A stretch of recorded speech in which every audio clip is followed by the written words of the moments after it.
চান করে জল খেয়ে এখন সুস্থ মনে হচ্ছে? তাহলে তোমার বোতলটা কখন হারালো? বোতলটা স্কুল থেকে নিচে পড়ে গেল, দিয়েই গায়েব হয়ে যাচ্ছিল। কি জন্যে গায়েব হয়ে যাচ্ছিল কে জানে। আর আগের দিনের বোতলটা কিভাবে পড়লো? সেটাও তো পরশুদিন যে বোতলটা নিয়ে গেলি? সেটাও তো পড়ে গায়েব হয়ে গেল। নিচে পড়ছে আর গায়েব হয়ে যাচ্ছে? হ্যাঁ, সঙ্গে সঙ্গে তুই দেখছিস না?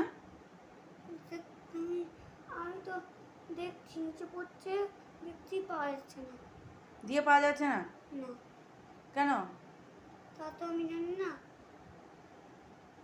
নিচে বোতল পড়ছে, অত বড় বোতল, আর গায়েব হয়ে যাচ্ছে। হ্যাঁ। নিচে তাকাচ্ছিস, একটু বোতল থাকছে না, না, মানে বোতলের হদিশই দেখতে পাচ্ছিস না। আর যে আজকে স্কুল গেলি, তা স্কুল গিয়ে তুই আজকে আগে কাল মানে পরশু দিন যে বোতলটা হারিয়েছে সে বোতলটাকে দেখতে পেলি? না। কোথায় কোথায় দেখেছিস? হ্যাঁ, কোথায় কোথায় দেখেছিস কি দেখেছি? বোতলটাকে? মানে খুঁজেছিস কোথায় কোথায়? উপরের ওই যে জানলাটার দিকে দেখেছি। আর আর ঘরময় তাকিয়ে তাকিয়ে দেখেছিস? জানলাটার দিকে দেখেছি। সা- আর ঘরময় তাকিয়ে তাকিয়ে দেখেছি।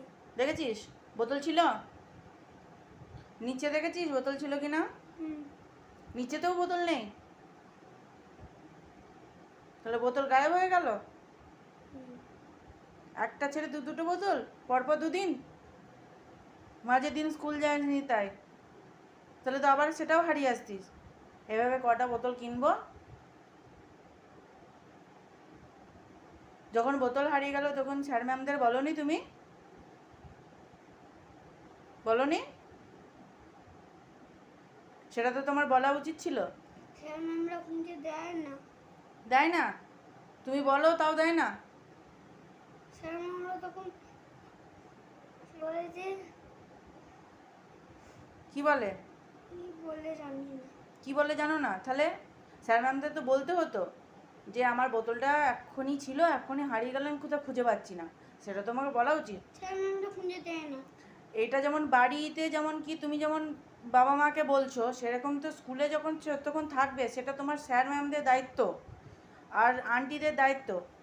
তুমি তাদেরকে সব কিছু খুলে বলবে, তবে তো হবে কথাটা। আমি তো অনেকবার বলেছিলাম দূর হারিয়ে গেছিল, কিন্তু তাও ম্যাম স্যাররা খুঁজে দেয়নি। দেয়নি? তাই এইবারও দেয়নি। তাহলে দুটো বোতল চলে গেল তো?